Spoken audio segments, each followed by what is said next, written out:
The hall had not been built for humility. Tavien noticed this immediately, though he had been trying very hard not to notice anything at all. The ceiling stretched upward until it seemed less like architecture and more like a polite suggestion to the stars beyond. Light moved through the space in layers, each one slower than the last, as if photons themselves required time to consider their trajectory in a place like this. Every surface hummed, not loudly, not even audibly really, but the vibration lived in the bones of anyone who stood still long enough to feel it. Tavien had the distinct impression that the building was aware of him in ways he was not entirely comfortable with. He was 32 years old. He had survived 7 diplomatic postings across 4 systems. He had learned through careful observation and several near-catastrophic mistakes that the safest position in any alien court was precisely between important and forgettable. Tonight, he had achieved that balance perfectly. His seat placed him 3 tables from the Sovereign's dais, close enough to signal relevance, far enough to avoid direct attention. The other guests were a carefully curated mixture of species and status, their conversations flowing in languages his translator implant rendered as a soft murmur of political niceties and veiled threats. Tavien focused on his plate. The food appeared to be both liquid and architecturally sound, which violated several laws of physics he had once believed were immutable. He prodded it gently with something that might have been a utensil. The substance quivered. He set the utensil down. This was fine. Everything was fine. He would sit here, nod occasionally at the official and beside him and who was explaining the fermentation properties of asteroid-grown fruit with alarming enthusiasm, and then leave without having agreed to anything offended anyone or accidentally started an interstellar incident. That was when the room changed. Conversations did not stop.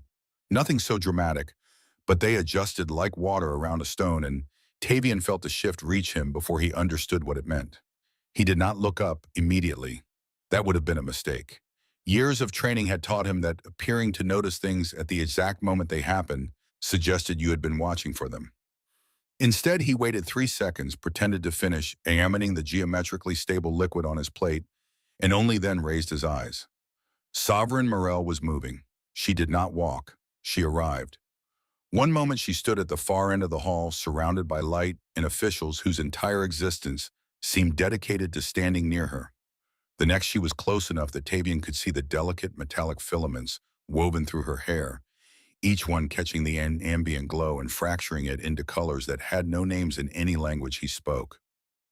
Her ears, long and elegant in the way of her people, angled slightly forward, attentive, curious, as if she had just remembered something mildly interesting and had decided to investigate. Tavien considered his options. None of them involved being addressed directly by the sovereign of the Athari Convergence. Ambassador Morse. There it was, the precise moment his entire strategy collapsed. He stood because remaining seated would have been worse. He inclined his head with what he hoped was the appropriate ratio of respect to not visibly panicking. Your Eminence. She studied him. The examination lasted exactly long enough to be uncomfortable without crossing into rudeness. Up close, her presence was not threatening in any traditional sense. It was simply inevitable, like gravity suddenly taking a personal interest in your trajectory. I trust the arrangements are satisfactory. They are exceptional, Tavien replied. This was true. He had never before been concerned that his meal might achieve consciousness. Good. She stepped closer. Not far, just enough. The rest of the hall did not disappear. The light still moved in its careful layers. The conversation still flowed. But importance shifted, and Tavien felt the weight of it settle on his shoulders like a physical thing. Sovereign Morrell leaned in. Her voice dropped not to a whisper exactly, but to something more deliberate, something meant only for him. My widowed sister, she said as if commenting on the weather, wishes to marry you. Tavien's mind performed an interesting maneuver. The part responsible for processing reality took a brief, necessary vacation. In its absence, several less useful cognitive functions attempted to assume control. This is a translation error. This is a cultural misunderstanding. This is an elaborate test of diplomatic composure. He managed through long practice and a certain amount of desperation to keep his expression neutral. His face did what it was told, his hands remained still. Internally, every alarm system he possessed was screaming. There was a pause. Small, possibly noticeable only to people who ruled star systems. I see, he said. This was a remarkable achievement considering he did not. Do you, Sovereign Morrell asked? Something in her tone now, not quite amusement, not quite curiosity, something sharper, more interested. Tavien considered honesty. He rejected it immediately. I believe I may require additional context, he said instead. Of course, Asiom. The sovereign straightened, and just like that, the moment folded back into the larger shape of the evening. Enjoy your meal, Ambassador. She was gone. Simply gone. As if the conversation had never happened. Tavien remained standing for exactly 2 seconds longer than necessary, then sat with the kind of care usually reserved for handling unstable explosives. The official beside him was still talking about fermentation. Tavien nodded without hearing a word. Slowly, carefully, he lifted his gaze. Across the hall, seated in composed stillness, was a woman he had never met and immediately recognized from the briefing materials he had studied 3 days ago. Empress Widow Corrine Thael. She appeared to be in her early 40s, though she carried her years with the kind of grace that made age seem irrelevant. She did not move. She did not acknowledge him. Her posture was flawless. Her expression controlled her entire presence, suggesting the kind of authority that required no announcement. Everything about her communicated certainty. Everything except her eyes. They met his. For one precise instant, Tavien saw something that belonged in no official report. Not confidence, not calculation. Something closer to, oh no. It vanished immediately, replaced by perfect composure, as if the crack in her facade had never existed. But Tavien had seen it. And worse, he understood it. She had just been told the same thing. Tavien exhaled very slowly. The sound disappeared into the vast humming space of the hall. He reached for his drink. Paused, set it down. No. He needed a clear mind for whatever was about to happen. Then after brief reconsideration, he picked the glass up again. On second thought, perhaps not that clear. Tavien had developed over the course of his career a finely tuned instinct for when to leave a room. That instinct was currently screaming at him in several languages, most of which his translator implant refused to process. He waited. Patience was a skill, so was recognizing when patience became cowardice. The dinner continued its slow, inevitable progression through courses that defied both description and the laws of thermodynamics.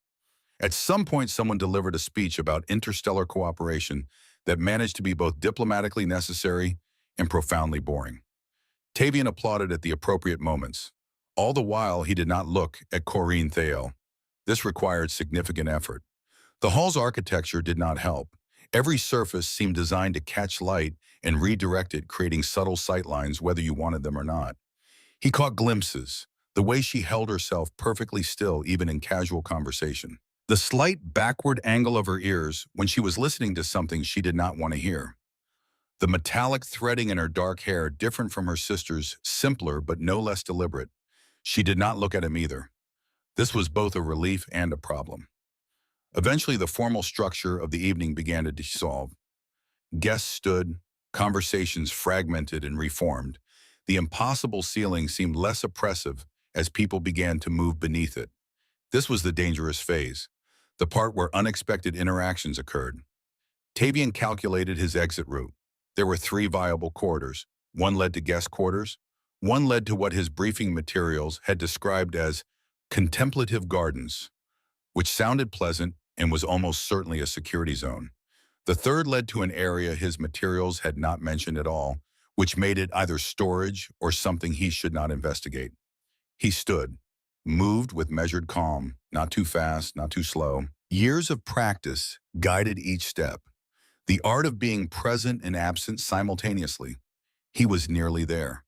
The edge of the hall approached. Freedom, or at least a convincing imitation of it, waited just beyond the archway. Ambassador. Tavien stopped. Of course he did.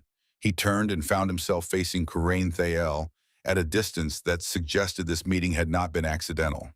Up close, the details sharpened. The delicate symmetry of her features.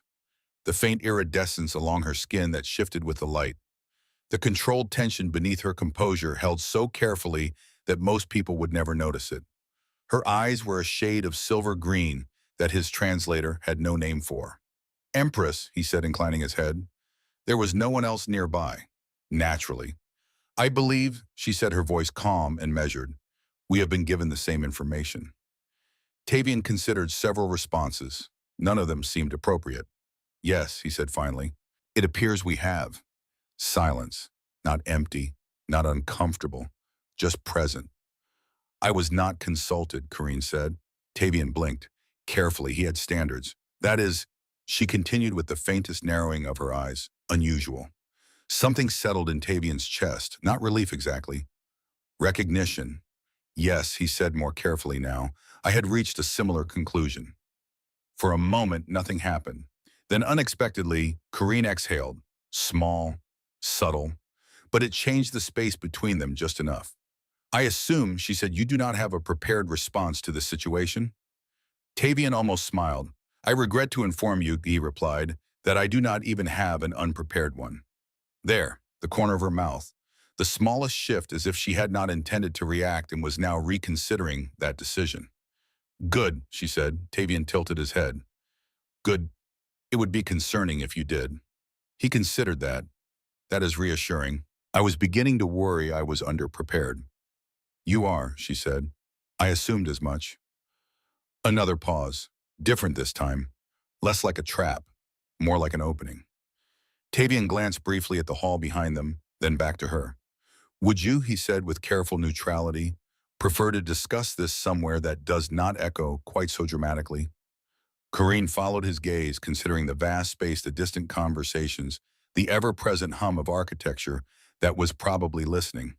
Yes, she said, I believe I would. They stood there for one moment longer, two people caught in the precise center of something neither had chosen. Then without further ceremony, they turned and walked into the corridor together. The corridor withdrew from the hall like a held breath being released. The hum softened. The light steadied into something less performative. Tavien felt his thoughts settle into clearer patterns, which was either helpful or dangerous. Possibly both. They walked in silence at first. Not awkward silence, the kind that acknowledged conversation would happen when they reached wherever they were going. Their footsteps made almost no sound. Tavien suspected the floor was compensating, which felt both impressive and intrusive. Corrine slowed, not stopped. She did not seem like someone who stopped unless it was deliberate, but she slowed just enough that the corridor widened around them, creating a space that felt, if not private, then at least less observed. The walls here curved inward slightly. Embedded lines of light pulsed in patterns that suggested some deeper function. Tavien resisted the urge to ask if they were sentient. I assume, Corrine said, her voice quieter now. You are attempting to understand the situation. I am attempting several things, Tavien replied. Understanding is one of them. Escaping was another briefly, but that seems less viable at the moment. She glanced at him, not sharply, not with judgment, just a glance. Escaping, she repeated. Only in theory, Tavien said quickly. I have not yet committed to the concept. Pause, Viertrion. I see, she said in a way that suggested she did not entirely believe him, but was willing to let the statement exist. Tavien inclined his head slightly. It felt like the appropriate response to being gently disbelieved by an empress. They stood in the quiet. The light along the wall shifted. One section brightened as Corrine adjusted her stance, her ear angling briefly toward the corridor behind them before settling again. You said you were not consulted, Tavien ventured. Correct. In your position, I imagine decisions of this nature usually require your direct involvement. They do, which makes this unusual. Very. Tavien nodded slowly. So we are both confused. Yes. That is oddly comforting. Her lips quirked ever so slightly, almost imperceptible, but present. My sister, Corrine said after a moment, her tone carefully neutral, does not act without purpose. I had that impression. Which means this situation, however it appears on the surface, serves some intention we have not yet identified. Tavien considered that. That is either strategic thinking or justified paranoia. In my experience, Corrine said, those are often the same thing. I cannot argue with that. The corridor ahead of them curved gently to the right. Tavien had the distinct impression it had not curved that way a moment ago, but he was trying very hard not to think about the architecture's apparent autonomy. I should clarify, Corrine said suddenly, That I have no desire to marry someone I have just met. Tavien blinked. That is direct. I have found that directness saves time. I appreciate that. For the record, I also have no desire to marry someone I have just met. No offense intended. None taken. Good. That seemed important to establish. They reached the curve in the corridor. Beyond it, the space opened into something that was not quite a room, but more than a passage. Tavien stepped through and stopped.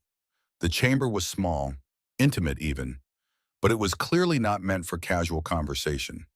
In the center stood a platform, or a table, or something that could be either depending on what it decided it wanted to be. Its surface shifted faintly like liquid, held in an invisible container. The walls pulsed with the same embedded light as the corridor, but here the pattern was different, more focused, more intentional. Corrine stepped beside him. This, she said carefully, feels deliberate. Tavien stared at the structure. I did not choose this location. Nor did I. They stood there both evaluating the space with the quiet suspicion one might reserve for a conversation that had already started without them. Then the room reacted. It was subtle at first. The light along the walls adjusted, narrowing slightly, focusing inward. The central structure shifted its surface, stabilizing into something more recognizable. A table. Definitely a table now, with two distinct sides. Tavien closed his eyes briefly. Of course, he murmured. The table's surface brightened. Patterns emerged across it, lines intersecting and aligning until they resolved into something structured. Symbols, data, a language Tavien's translator implant began processing with a faint delay. He leaned forward slightly, then immediately regretted it. This is, he said slowly, a proposal interface. Corrine did not move. Yes. Tavien stared at it. Of course it is. The symbols adjusted, responding to their proximity. Information expanded. Layers unfolded into readable segments. Names appeared. Titles, systems, agreements. His own name surfaced briefly, then shifted, as if acknowledging his attention. He straightened. I would like to formally state, he said, that I have not agreed to anything. The table dimmed slightly. Corrine's gaze flickered toward it, then back to him. It is not recording consent. This is informational. That is reassuring, Tavien replied. I would prefer not to accidentally confirm a marriage while adjusting my posture. There was a pause. Then unexpectedly, Corrine exhaled through her nose in a way that was unmistakably amusement. Tavien glanced at her. I am pleased this situation has reached a point where it can be considered mildly entertaining. It has not, she said, but we are approaching it. The table pulsed again, drawing their attention back. New information surfaced. Parameters, not demands exactly, frameworks. Tavien read in silence for a moment. This is not a simple union, he said finally. No, Corrine replied. It is a consolidation. Yes. Of territories, and yes. Of influence. Yes. Tavien nodded slowly, and we are the symbolic representation of that consolidation. Corrine's gaze did not waver. That is one interpretation. He considered that. I am struggling to find a more comforting one. The table shifted again. Data reorganized, highlighting different parameters now. Personal ones. Tavien leaned in despite himself. This is new, he said. Corrine stepped closer, her attention sharpening. The information was different. Less formal, less structured. It listed variables, compatibility metrics, behavioral projections, psychological alignments. Tavien blinked. This is evaluating us, he said. Yes, Corrine replied. In real time. Yes. The patterns continued their quiet assessment data, aligning into something that felt increasingly personal. Then the display changed. A new line appeared across the table's surface, clear and unmistakable. Compatibility index. 58% assessment. Status insufficient, recommendation extended. Protocol required. Below it, another line materialized. Overnight deep assessment. 12-hour duration commence. 2,200 hours. Location integration suite.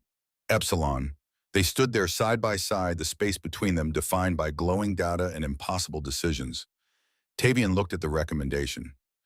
Then at Corrine. She was already looking at him. 12 hours, he said quietly. Yes. Of assessment. Yes. Tavien nodded once. That seems excessive. That seems necessary, Corrine corrected. Her expression remained composed, but something in her eyes suggested she was calculating the same impossible variables he was. The table pulsed one final time. The message remained steady. Report to Integration Suite, Epsilon at 2200 hours or decline assessment and exit protocol. Tavien exhaled slowly. We could leave, he said. Yes. Walk away, pretend this never happened. Yeah. Another pause. Longer this time. But you are not going to, Corrine said. Not a question, an observation. Tavien looked at the data still glowing between them. The territories, the consolidation, the careful architecture of political necessity wrapped around two people who had never chosen each other. Are you, he asked, Corrine's ear angled forward. Attention, consideration. I do not know yet, she said. Ask me in 12 hours. The table's light dimmed to a soft glow as if satisfied with that answer. They stood in the chamber, two strangers caught in a moment that was no longer theoretical, and the architecture around them hummed with patient certainty. Somewhere in the palace, a clock marked 2,200 hours approaching, and neither of them moved toward the exit, integration suite. Epsilon was not what Tavien had expected. He had imagined something clinical, sterile, the kind of space where data was collected and emotions were irrelevant. Instead, he found himself in a chamber that felt almost organic. The walls curved like the inside of a shell, their surface embedded with the same living light he had seen throughout the palace, but here the glow was softer, warmer. In the center of the room, two seats faced each other. Between them, a space that was currently empty, but felt deliberately so, as if waiting for something to fill it. Corrine arrived exactly at 2200 hours. She had changed from her formal attire into something simpler, though no less elegant. The metallic threading in her hair caught the ambient light as she entered. Their eyes met. Neither spoke immediately. A voice emerged from the walls themselves. Neutral, genderless, the kind of voice that suggested vast processing power and absolutely no interest in small talk. Ambassador Morse, Empress Thael, welcome to Extended Assessment Protocol. Tavien settled into one of the seats. It adjusted to him immediately, which was both comfortable and unsettling. The next 12 hours will consist of simulation-based evaluation. The system continued. Scenarios will adapt based on your responses. Cooperation is encouraged, but not required. You may exit at any time. Corrine took her seat across from him. Her posture was perfect, but Tavien was beginning to recognize the small signs of tension. The slight backward angle of her ears, the way her hands rested just a fraction too still in her lap. One question, Tavien said to the empty air. What happens if we fail? Failure is not applicable, the system replied. Only data. That is not reassuring. It was not intended to be reassuring, it was intended to be accurate. Something shifted in Corrine's expression, subtle but unmistakable. The space between them shimmered. Light coalesced into form. The first scenario built itself around them like a memory taking shape. They were in a negotiation chamber. Not this one. Somewhere else. The walls displayed star maps, territorial boundaries rendered in glowing lines. Around them, holographic figures materialize. Diplomats, officials, each one wearing expressions of carefully controlled hostility. Tavien recognized the setup immediately. Trade dispute, resource allocation. The kind of situation where the wrong word could escalate into something nobody wanted. One of the holograms spoke, its voice sharp with accusation. The language was unfamiliar, but his implant translated instantly. The Morse delegation has violated the Tertius Accords. We demand immediate compensation. All eyes turned to him.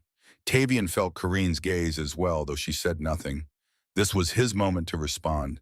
He took a breath, considered his options, chose honesty. The Tertius Accords contain an exemption clause for humanitarian intervention, he said calmly, which is precisely what occurred. No violation took place. The holographic diplomat's expression hardened. That is a convenient interpretation. It is the correct interpretation, Corrine said. Tavien glanced at her. She had not moved, but her voice carried absolute authority. The accords, she continued, were written to prevent exploitation, not to prevent aid. Ambassador Morris acted within both the letter and spirit of the agreement. The hologram shifted, recalculated, One by one, their aggressive postures softened into something more negotiable. The scenario dissolved. The voice returned. Coordination adequate, mutual support demonstrated. Processing. They sat in silence for a moment. "You did not have to support my position," Tavien said quietly. "I know. Then why did you—" Corrine looked at him directly. "Because you were right." Something in his chest loosened, just slightly. The second scenario arrived without warning. This time they stood in what appeared to be a ceremonial space. The architecture was distinctly Athari, all flowing curves and embedded light. Around them, witnesses watched in expectant silence. A figure approached them, holding what looked like a length of crystalline thread. The system's voice whispered context directly into Tavien's awareness. Cultural binding ceremony, physical coordination required. Symbolic unity gesture. Tavien looked at Corrine. She was closer now than she had been a moment ago, close enough that he could see the faint iridescence along her skin shift with her breathing. "I do not know this ritual," he admitted. "I do," she said softly. "Follow my lead." The figure extended the thread toward them. Corrine raised her right hand. Tavien mirrored the gesture. Their fingers did not touch, but the space between them measured in millimeters rather than centimeters. Corrine's hand moved in a slow, deliberate pattern. Tavien watched, learned, matched her rhythm. The thread wove between their hands over and under, creating a pattern that was meaningless to him, but clearly significant to the watching crowd. He became aware of her breathing, the slight warmth radiating from her proximity, the way her ear angled toward him, monitoring his movements without looking away from the ceremony. Their fingers brushed. Accidental. Brief. Neither acknowledged it. The thread completed its pattern. The witnesses erupted in approval. The scenario faded. Synchronization improving. Adaptive response noted. They were back in the seats, but the distance between them felt different now, smaller somehow. Between scenarios there was an alcove, a small space adjacent to the main chamber, where the light was dimmer and the walls did not seem quite so aware. 2 chairs, a low table that offered water and vessels that shifted temperature based on who held them. Tavien sat heavily. The scenarios were not physically taxing, but they required a kind of mental flexibility that left him drained. Corrine settled into the other chair with considerably more grace. "Your late husband," Tavien said, then paused. "I apologize. That was abrupt." "It was," she agreed, "but I do not mind directness. What about him?" The briefing materials mentioned he was a military commander, that the marriage united 2 territories. Corrine studied the vessel in her hands. "It did, very successfully from a political standpoint, and from a personal standpoint." She was quiet for a long moment. "We respected each other. That was sufficient for what the union needed to accomplish, but not for what you needed." Her eyes lifted to his. "No," Tavien nodded slowly. "I understand that more than you might expect." "Your previous posting," Corrine said, "the one you do not discuss in official records." He should have been surprised, she knew. He was not. "I trusted someone," he said simply. "A colleague, a friend, I thought.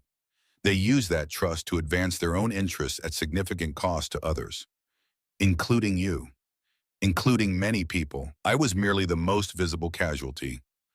Corrine set down her vessel. "That is why you chose strategic invisibility. If you cannot be seen, you cannot be betrayed." Tavien smiled without humor, or so I told myself. "But you are here," she said, "being very visible." "Yes." He met her gaze. "I am still deciding how I feel about that." The alcove's light pulsed gently. A warning. The next scenario was ready. They stood, closer to each other now than they had been when they sat down. The scenarios continued. They came faster now, each one bleeding into the next with less transition time. A crisis aboard a transport vessel. Tavien had to decide treatment protocols while Corrine managed panicking passengers. Her calm authority and his medical knowledge combined into something effective. A resource shortage requiring impossible allocation decisions. They genuinely argued about priorities and ethics, found compromise not through agreement, but through understanding why the other believed what they did. A formal dinner where every course carried symbolic meaning. Tavien stumbled through the ritual. Corrine caught each mistake before it became offensive. Her quiet corrections delivered in ways that made them seem intentional. The compatibility index climbed. 58 became 67, then 72, then 79. Neither of them mentioned it. The scenario that changed everything started simply. They were in a living space, modest, comfortable. Morning light filtered through windows that overlooked a garden Tavien did not recognize. The air smelled like something growing. He stood in what appeared to be a kitchen. Corrine sat at a small table nearby, reading something on a translucent display. "This is different," Tavien said. "Yes." The system's voice did not intrude. No instructions, no context, just the space and their presence within it. Tavien looked at the kitchen surfaces, found what might have been a brewing device for hot beverages. The interface was intuitive enough that he managed to produce 2 cups of something that steamed gently. He brought one to the table. Set it down near Corrine. She looked up. Their eyes met. "Thank you," she said. 2 words. Nothing more. But something in her expression was different. Softer. Tavien sat across from her, picked up his own cup. The silence that followed was not empty. It was full of a kind of peace he had not expected to find in a simulation. "This is strange," he said quietly. "What is... This feels more real than the ceremonial binding did. More real than the crisis scenarios." Corrine set down her display. "Yes, I was thinking the same thing." "Why do you think that is?" She considered the question. "Because this is the kind of moment that cannot be performed. You either feel comfortable in someone's presence or you do not." "And do you?" Tavien asked. "Feel comfortable?" Corrine's ear angled forward. Tension. Consideration. "Yes," she said, "I do." The admission hung in the air between them. Tavien reached across the table, not thinking, not planning. His hands simply moved and found hers. Their fingers touched, deliberate this time. Chosen. Corrine did not pull away. The scenario continued around them, but neither of them noticed when it faded. They were back in the alcove. The compatibility index had jumped again. 86%. Tavien stared at the number. "I am not doing this for the system," he said suddenly. Corrine looked at him. "What? The scenarios, the assessment. I am not cooperating because I want to achieve some arbitrary percentage." "Then why are you cooperating?" He met her gaze. "Because I want to understand you. The system is simply providing the opportunity."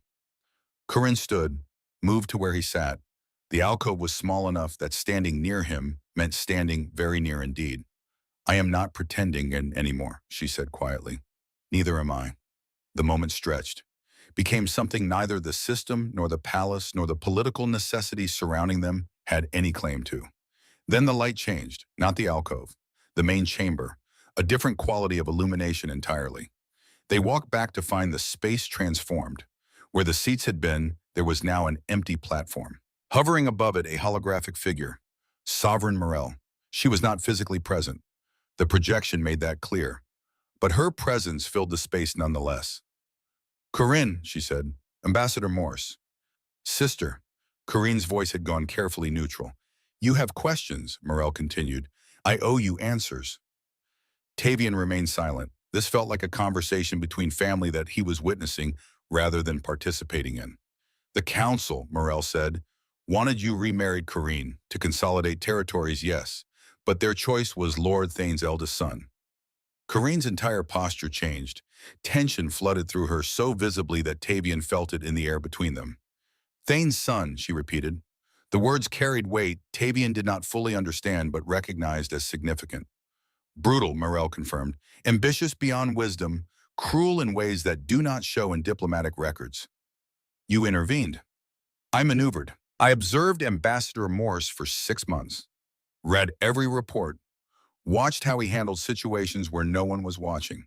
Saw his character." Tavien blinked. 6 months. Morrell's holographic gaze turned to him. "You prevented a famine on Tertius IV by violating 3 protocols and risking your career. You mediated a labor dispute on Station Kalos by living in worker housing for 2 weeks to understand their perspective. You have been investigated 4 times for prioritizing people over procedure and cleared each time because your actions, while irregular, were ethically sound." The words landed like physical blows, not painful, but undeniable. "I did not give you a random selection," Morrell said to her sister. I gave you a choice worth considering. But you did not ask, Corrine said. Her voice was steady, but Tavien heard the current of anger beneath it. No, because the council would have overruled any choice you made. This way, I could present it as already decided. Give you the assessment protocol. Let you discover if I was right. Silence filled the chamber. You still took our agency, Tavien said quietly. Morrell's projection turned to him fully. Yes, I did, and I will not apologize for it because the alternative was my sister bound to a man who would have made her life a calculated misery. But I will tell you this, the assessment ends when you choose. You can leave, now, tonight. Face no consequences beyond council pressure that will come eventually regardless. She looked at Corrine. Or you can finish the protocol. Make your own decision about whether what I saw in both of you is real. The hologram began to fade. 12 hours, Morrell said. And then the choice truly is yours. She was gone. Tavien and Corrine stood in the sudden quiet. Well, Tavien said eventually, that was illuminating. Yes, your sister is terrifying. Yes, but she was trying to protect you. Corrine's ear angled back. In the most manipulative way possible. I will not argue with that assessment. They looked at each other. The weight of revelation and exhaustion, and something else neither was quite ready to name, settled between them. We should finish the protocol, Corrine said. Yes. Not because she orchestrated this. No. Because we want to know. Tavien nodded. Yes. The chamber's light shifted, ready for the next scenario. They walked back to their positions, side by side now, rather than separate.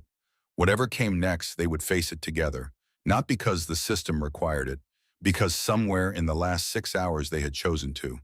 The scenarios that followed were different, softer somehow, as if the system had learned enough about coordination and compatibility and had moved on to questions it could not answer with data alone. The chamber transformed into a medical bay. Emergency lights pulsed in urgent rhythm. Tavien found himself standing over a figure on a diagnostic table displays scrolling information too fast to fully process. The figure was Corrine, not real, he knew that. The hologram was perfect in every detail, but he could see the faint shimmer at the edges that marked it as simulation. Still his hands moved without conscious thought, checking readings, adjusting treatments. The system's voice came soft and clinical. Critical trauma, resource limitations, 2 treatment options. Option 1, high success probability, significant recovery time. Option 2, faster recovery, moderate risk of permanent damage. Choose. Tavien looked at hologram Corrine, then at real Corrine who stood at the edge of the simulation watching. Option 1, he said without hesitation. Time is a factor. The system pressed. Option 2 is more efficient. I did not ask for the most efficient option. I asked for the one that does not risk her. The scenario shifted. Now Corrine stood where he had been and Tavien lay on the table. He watched her face as she made the same calculation he had just completed. Option 1, she said, her voice absolutely certain. The simulation faded. Neither of them spoke about it. The next scenario built a different kind of space around them. A room. Simple. Comfortable. But the details suggested permanence. Belongings that had accumulated over time. A shelf with objects that meant nothing individually, but collectively told a story of years lived in the same place. 2 chairs sat near a window. Outside, something like sunset painted the sky in colors that had no names. Tavien and Corrine were not young here. The holograms showed them aged, decades older, his hair silver white, her face carrying the elegant lines of a life fully lived. They sat in those chairs, and the scene that played out was so simple it bordered on mundane. Hologram Tavien said something, a comment about the garden outside. Hologram Corrine replied with gentle mockery about his inability to remember which plants needed shade. They laughed, quiet, comfortable. The laughter of people who had heard each other's jokes 1,000 times and still found them funny. Then hologram Corrine reached across the space between their chairs, took hologram Tavien's hand. I would choose you again, she said. The words were soft, almost lost beneath the sound of wind through the projected garden. Real Tavien felt something in his chest tighten. The scene held for a moment longer. Then it dissolved, leaving them standing in the chamber, decades younger than the versions they had just witnessed. Tavien turned to Corrine. Would you, she met his eyes. Would I what? Choose me again, if you had the chance. Corrine stood very still. The question hung between them like something fragile. Ask me in 50 years, she said finally. The chamber's light shifted, not to a new scenario, to something else entirely. The central platform rose, on it a display unlike anything they had seen in the previous hours. Not projections, not simulations, just data, clean, final. The compatibility index sat at the top, 93%. Below it, dense blocks of analysis, behavioral alignment, adaptive variance, psychological compatibility. Every metric the system had been measuring throughout the night. And at the bottom, a single line of text that pulsed with quiet certainty, assessment complete, recommendation, union approved. They stared at it, the weight of algorithmic certainty rendered in glowing symbols. Then the display changed. New text appeared and Tavien felt the shift in the chambered atmosphere, clearly as if someone had opened a door. Analysis conclusion, compatibility, metrics exceed threshold. However, true union requires conscious choice beyond algorithmic approval system. Assessment at protocols terminated, chamber monitoring disabled, decision authority transferred to participants. The light in the chamber dimmed. Not darkness, but a softer illumination that felt less invasive, less aware. The voice that had guided them through the night spoke one final time. Ambassador Morse, Empress Thael. This system was designed to measure compatibility. It has completed that function. What it cannot measure is choice. That belongs to you alone. A pause. All monitoring has ceased. This chamber is now simply a room. You may exit at any time, or you may remain and discuss your decision in privacy. Another pause. Longer. Assessment complete. Decision authority is now yours. The presence that had filled the space for 12 hours withdrew. Not dramatically. It simply stopped being there. Tavien and Corrine stood in the sudden quiet, two people who had been observed and measured and analyzed, now finally alone. The exit corridor's light pulsed softly. Available. Open. Neither of them moved toward it. Corrine walked to one of the seats they had occupied hours ago. Sat with the kind of deliberate care that suggested her composure was harder won than it appeared. Tavien remained standing for a moment longer, then joined her. Not in the opposite seat, in the one beside hers. The silence that followed was not empty. It was full of everything they had experienced together in this strange artificial night, full of everything they had not yet said. We could walk away, Tavien said finally. You heard your sister. No consequences. Beyond the council's continued pressure. Yes, beyond that. Corrine looked at him. Why would you stay? You have nothing to gain from this. A diplomatic posting can be found anywhere. Tavien considered the question. It deserved honesty. 6 months ago, he said slowly, I watched a famine develop on Tertius 4 because the relief protocols required 17 approvals before food could be distributed. I violated 3 of those protocols, sent the supplies immediately. Sovereign Morrell mentioned that. What she did not mention is that I spent the next month certain I had ended my career, that the right choice would cost me everything I had worked for. Corrine's ear angled toward him, listening. But it did not, Tavien continued. I was investigated, cleared, reassigned, and I learned something about myself that I had not known before. What was that? That I would rather live with consequences I chose than safety I did not. He turned to face her fully. This, he gestured at the chamber around them, is not what I would have chosen. Not the method, not the manipulation, not the political necessity wrapped around it like a net. No, Corrine agreed quietly.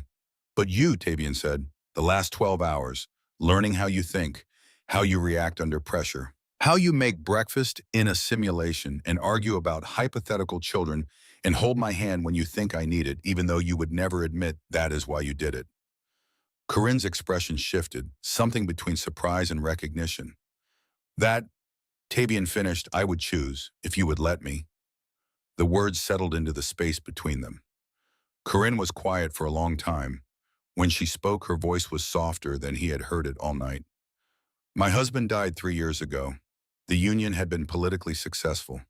We managed territories well together, prevented conflicts, built trade relationships. She paused. But I was lonely. Every single day of 22 years was lonely. Her eyes met his. I told myself it did not matter. That personal happiness was a small price for stability, that I could live with the emptiness as long as it served a purpose.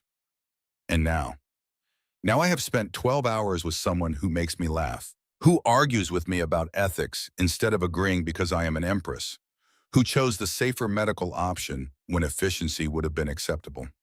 She reached across the small distance between them, found his hand, held it. I do not want to be lonely anymore, she said, but I will not trade one cage for another. Tavien felt the weight of her words, the trust they represented. Then we do not accept their terms, he said. Corrine tilted her head. Explain. Your sister presented this as decided. The council sees it as political consolidation.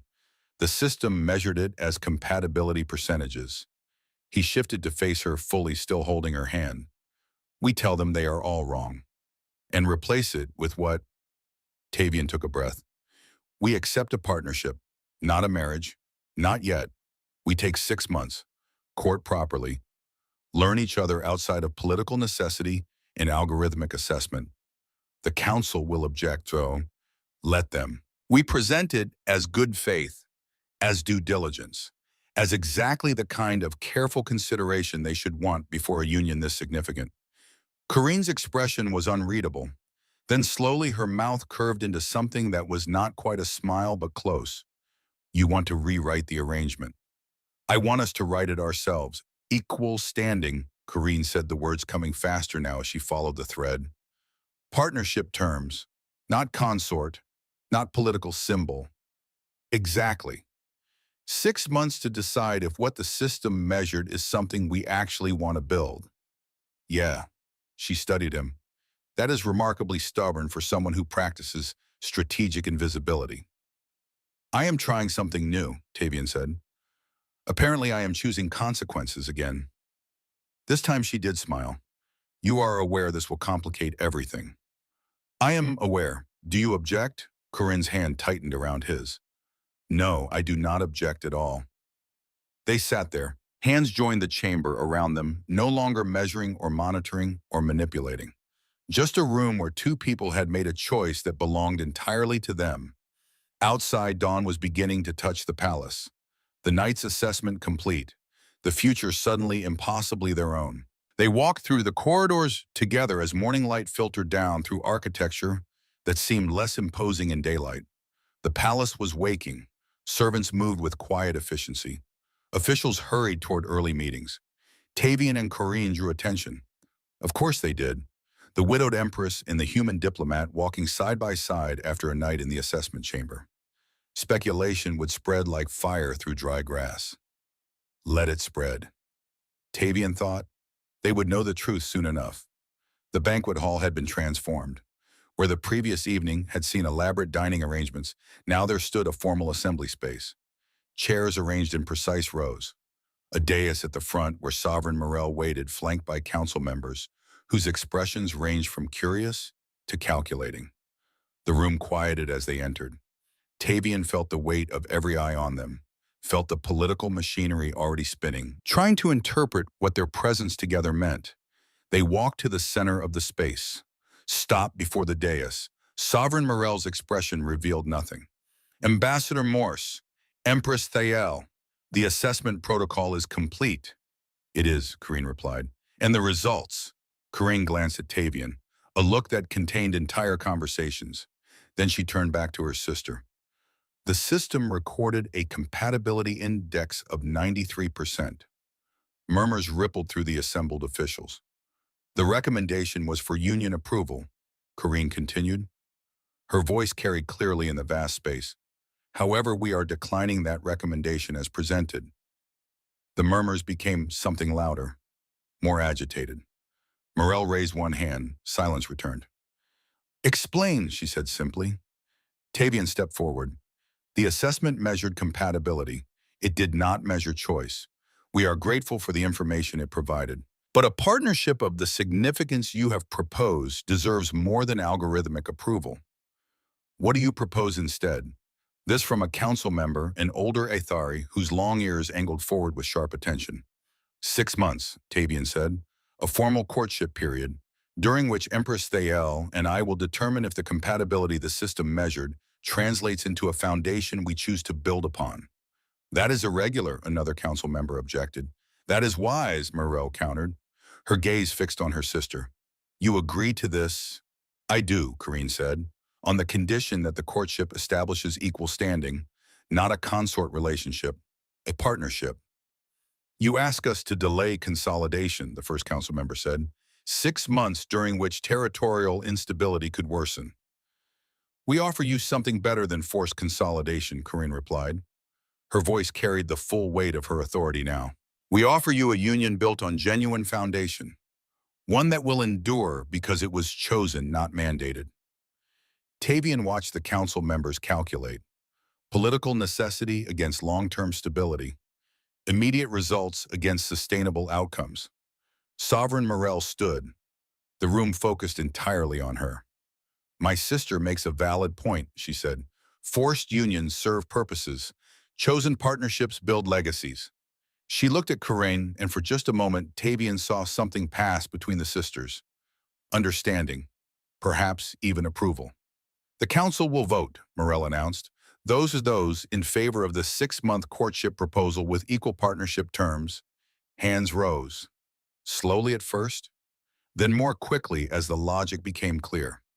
7 out of 11 council members approved. The chamber held its breath for a moment. This was unprecedented, a formal courtship with equal partnership terms presented by the participants themselves rather than arranged by the council. Morrell's expression remained composed, but Tavien caught the faintest curve at the corner of her mouth. The proposal is accepted, she declared. 6 months beginning today. Ambassador Morris will be granted diplomatic residence appropriate to his standing. Empress Thael will retain all current authority and autonomy. At the conclusion of the courtship period, both parties will declare their decision for this council. She paused. And we will respect whatever decision they make. The formality concluded with ceremonial efficiency. Documents would be prepared, announcements would be made. The political machinery would adjust to this new configuration. But Tavien barely heard the details. He was focused on Corrine beside him, the way she held herself with dignity and relief in equal measure. They were dismissed. The crowd began to disperse. Tavien and Corrine walked back toward the corridor where they had first truly spoken barely 12 hours ago. It felt like a lifetime had passed since then. At the corridor entrance, Corrine stopped, turned to face him. Do you regret it? She asked quietly. Which part? Choosing me when you could have walked away. Tavien considered the question. The night behind them, the 6 months ahead, the complete unpredictability of what they had just set in motion. Ask me in 50 years, he said. Corrine's expression softened into something that was pure and uncomplicated. A smile, real, chosen. The simulation showed you would say that. Then it got one thing right, she laughed. Quiet, genuine. The sound of it settled something in Tavien's chest that he had not realized needed settling. They stood there in the same space where political necessity had first thrown them together. But everything had changed. The arrangement that had been imposed on them had become something they were choosing to build. Together. The corridor ahead led back toward the banquet hall, where formal celebration would mark the beginning of their courtship, where witnesses would watch and speculation would grow, and the future would unfold in ways neither of them could predict. Corrine extended her hand. Tavien took it. They walked forward into that uncertain future, no longer strangers bound by political necessity, but partners who had chosen each other in the quiet moments when no system was watching. The palace around them hummed with its ever-present awareness, but for once Tavien did not mind being observed. He had spent years perfecting the art of invisibility, of safety through obscurity. But walking beside Corrine, their hands joined their choice made clear for anyone who cared to see, he discovered something unexpected. Being visible when you stood beside the right person was not vulnerability. It was freedom. They entered the banquet hall together. The vast space that had seemed so oppressive the night before now felt different. Still grand, still impossible, but no longer overwhelming. The crowd turned, watched, waited. Tavien felt Corrine's hand tighten around his. Not nervousness, certainty. They walked to the center of the hall where light descended in those slow, deliberate layers, and for the first time since arriving at this place, Tavien understood what it meant to stand at the center of something and not wish to disappear. Sovereign Morrell watched from her position near the dais. Her expression remained composed, but Tavien caught something in her eyes that might have been satisfaction. She had orchestrated this, manipulated the pieces, forced a situation neither he nor Corrine had chosen. But in the end, she had been right about one thing.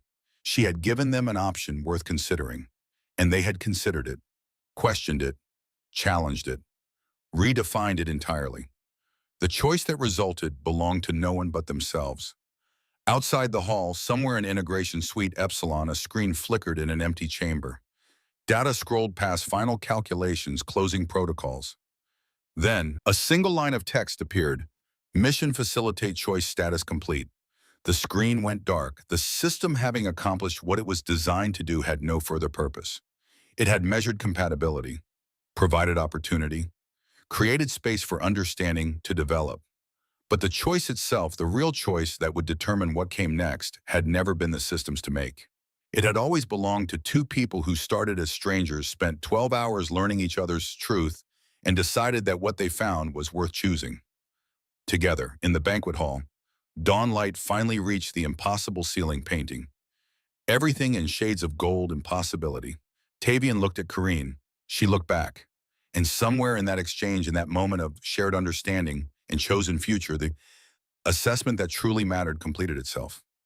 Not with percentages or metrics or algorithmic certainty, but with something simpler, more powerful, and entirely their own, a beginning.